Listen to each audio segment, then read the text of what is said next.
Hi friends, good morning. இன்னைக்கு வந்து Tuesday morning. இன்னைக்கு என்னோட கிச்சன் வேலைய ஸ்டார்ட் பண்ணலாம் வாங்க. இன்னைக்கு நான் லஞ்சுக்காக என்ன பண்ணலான்னு பிளான் பண்ணியிருக்கேன்னா, இந்த பச்சை மொச்சக்காய் வாங்கி அத உரிச்சு எடுத்து வச்சிருக்கேன். இத நல்லா ஒரு தண்ணீல வாஷ் பண்ணிட்டு, இத ஒரு பாத்திரத்தில கொஞ்சம் வேக வச்சிடலாம். அப்புறம் இன்னொரு அடுப்புல சாதத்துக்காக சா தண்ணி வச்சிருக்கேன். அது ஒரு பக்கம் இருக்கட்டும். அடுத்து பிரேக்ஃபாஸ்ட்டுக்கு வந்து பார்த்தீங்கன்னா, இன்னைக்கு தக்காளி சட்னி செய்யலான்னு சொல்லிட்டு, இன்னொரு அடுப்புல ரெடி பண்ணிட்டுருக்கேன். இந்த தக்காளி சட்னிக்கு அடுப்புல முதல்ல ஒரு கடாய வச்சு, அதில 2 ஸ்பூன் எண்ணெய் ஊத்தி, அதில ஒரு 2 ஸ்பூன் கடலைப்பருப்பு போட்டிருக்கேன். ஏன்னா, என்கிட்ட உளுந்தம்பருப்பு காலியாயிருச்சு. நான் எப்பயும் உளுந்தம்பருப்பு தான் போடுவேன். சரி இன்னைக்கு அர்ஜென்ட்டுக்கு நான் கடலைப்பருப்பு சேர்த்துருக்கேன். அப்புறம் கொஞ்சம் ஒரு கைப்பிடி அளவு கருவேப்பில, ஒரு 5, 6 பல் பூண்டு பல்லு, கொஞ்சமா இஞ்சி, அப்புறம் ஒரு 6 மிளகா வத்தல் சேர்த்து நல்லா வதக்கியிருக்கேன். அதுக்கப்புறம் ஒரு 3 மீடியம் சைஸ் வெங்காயத்த நல்லா நீள்வாக்குல நறுக்கி, அதையும் நல்லா சேர்த்து வதக்கியாச்சு. அப்புறம் அந்த வெங்காயம் வதங்குறதுக்கு சட்னிக்கு ஏத்த உப்பு சேர்த்துக்கிட்டு, அப்புறம் ஒரு 4 தக்காளி வந்து நீள்வாக்குல வெட்டி அதையும் சேர்த்துக்கிட்டேன். இது ஒரு பக்கம் வதங்கட்டும். அப்புறம் மொச்சப்பயிறு வந்து வெந்துருச்சு. அத வந்து நம்ம கூட்டு செஞ்சிடலாம். இதுக்கு கடாயில எண்ணெய் ஊத்தி, அதில வந்து ஒரு பிரிஞ்சி இலை, 2 பட்டை, ஒரு 4 கிராம்பு சேர்த்துருக்கேன். அது நல்லா பொரியவும் கொஞ்சம் கருவேப்பிலை சேர்த்துட்டு, அப்புறம் ஒரு பெரிய வெங்காயத்த பொடிசா நறுக்கி வச்சிருக்கேன். அதையும் கூட சேர்த்தாச்சு. அது நல்லா வதங்கி வரவும், அப்புறம் ஒரு தக்காளி பெரிய சைஸ் தக்காளி 1 அதையும் நல்லா நறுக்கி சேர்த்துக்கிறேன். நல்லா சாஃப்ட் ஆகுற வரைக்கும் நல்லா வதக்கிட்டு, அப்புறம் கொஞ்சம் மஞ்சள் தூள் மட்டும் சேர்த்து, அதையும் நல்லா வதக்கிக்கிறேன். அதோட பச்சை வாசனை போனதுக்கப்புறம், நம்ம வேக வச்ச அந்த மொச்சப்பயிர வந்து இந்த வதங்கின வெங்காயம் தக்காளியில வந்து சேர்த்துக்கலாம். இத நல்லா அந்த வெங்காயம் தக்காளியோட நல்லா ஒரு பெரட்டு பெரட்டிட்டு, ஒரு 5 நிமிஷம் மூடி வச்சிரலாம். அடுத்து இந்த கூட்டுக்கு வந்து கொஞ்சம் தேங்காய் அரைச்சிருக்கேன். இதில வந்து பார்த்தீங்கன்னா, தேங்காய், 2 பச்சை மிளகா, கொஞ்சம் சீரகம், அப்புறம் 2 பல் பூண்டு இதெல்லாம் சேர்த்து அரைச்சிட்டு வந்திருக்கேன். அதையும் இந்த மொச்சப்பயிரோட சேர்த்துரலாம். சேர்த்துட்டு மிக்ஸி ஜாரையும் கொஞ்சம் கழுவி அதையும் இந்த கூட்டுல சேர்த்துரலாம். சேர்த்து நல்லா கிண்டி விட்டு, இதுவும் ஒரு 5 நிமிஷம் நல்லா கொதிக்கட்டும். அப்புறம் அடுத்த ஸ்டவ்ல பார்த்தீங்கன்னா, நான் இன்னைக்கு குழம்புக்கு ரெடி பண்ணிட்டுருக்கிறேன். இன்னைக்கு என்ன குழம்பு வைக்கலான்னா, வெண்டைக்காய் காரக்குழம்பு வைக்கிறதுக்காக ரெடி பண்ணிட்டுருக்கேன்.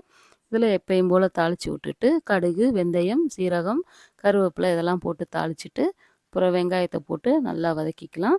வதக்கிட்டு, இதில வந்து ஒரு 4, 5 பூண்டு பல் அதையும் சேர்த்து வதக்கிக்கிட்டேன்.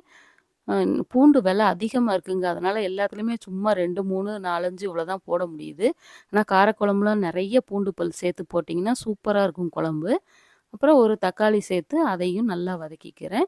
அப்புறம் 2ம் நல்லா சாஃப்ட்டா வதங்குறதுக்காக குழம்புக்கு தேவையான உப்பு, கல் உப்பையும் சேர்த்துக்கிட்டேன். அதுவும் நல்லா வதங்கி வரட்டும். அப்புறம் வெண்டைக்காவ வந்து நல்லா கழுவி சுத்தம் பண்ணி, நல்லா கொஞ்சம் நறுக்கி வச்சிருக்கேன். அதையும் சேர்த்து இந்த வெங்காயம் தக்காளியோடையே சேர்த்து வதக்கி விட்டுறலாம். இது நல்லா வதங்கி வரவும், அந்த கொழகொழப்பெல்லாம் போனதுக்கப்புறம், கொஞ்சம் மஞ்சள் தூள், மல்லித்தூள், மிளகாய் தூள் அது எல்லாத்தையும் சேர்த்து, அதையும் நல்லா ஒரு வதக்கு வதக்குனதுக்கப்புறம், இந்த குழம்புக்கு தேவையான தண்ணி ஊத்திக்கலாம். இந்த வெண்டைக்காய் வந்து நல்லா வேகட்டும். இப்போ பாருங்க குழம்பு நல்லா ஒரு கொதி வந்துருச்சு. இதில வந்து ஒரு சின்ன லெமன் சைஸ்க்கு புளி ஊற வச்சிருந்தேன். அந்த புளிய நல்லா கரைச்சு அந்த குழம்புல ஊத்திக்கலாம். ஊத்தி நல்லா ஒரு கிண்டு கிண்டி விட்டு, இது ஒரு கொதி வரட்டும். இது கொதிச்சு நல்லா திக்கா வரும் குழம்பு. திக்கா வரும்போது ஒரு சின்ன துண்டு வெல்லம் சேர்த்துக்குவேன் நான் எப்பவுமே. தேங்காய் இதில சேர்க்க மாட்டேன். வெல்லம் சேர்த்து நல்லா கொதிச்சு திக்கான உடனே குழம்பு ரெடி ஆயிரும். நெக்ஸ்ட்டு கொஞ்சம் அப்பளமும் கொஞ்சம் பொரிச்சு எடுத்துக்கலாம் லஞ்சுக்காக. அப்புறம் மார்னிங் பிரேக்ஃபாஸ்ட்டுக்கும் ஒரு அடுப்புல வந்து நான் தோசை ஊத்திக்கிறேன். ஒரு சைடு தோசை ஊத்திக்கிட்டே வந்து நம்ம வதக்கி வச்சோம் இல்லையா தக்காளி சட்னி, அதுவும் ஆறிடுச்சு. அதையும் ஒரு பக்கம் அரைச்சு எடுத்துக்கிறேன். இப்போ பாருங்க தக்காளி சட்னி சூப்பரா ரெடி ஆயிருச்சு. இந்த மாரி நீங்க சட்னி அரைச்சு பார்த்தீங்கன்னா, எத்தனை தோசை சுட்டாலும் சாப்பிட்டுக்கிட்டே இருக்கலாம். அவ்வளோ டேஸ்ட்டா இருக்கும். இப்போ பாருங்க லஞ்ச் ரெடி ஆயிருச்சு. சாதம் நல்லா சூடா வடிச்சு எடுத்து வச்சாச்சு. அந்த மொச்சப்பருப்பு கூட்டு பாருங்க, சூப்பரா ரெடி ஆயிருச்சு. இது வந்து என் ஹஸ்பண்ட்க்கு ரொம்ப பிடிக்குங்க. எங்க அம்மாவுக்கும் ரொம்ப பிடிக்கும்.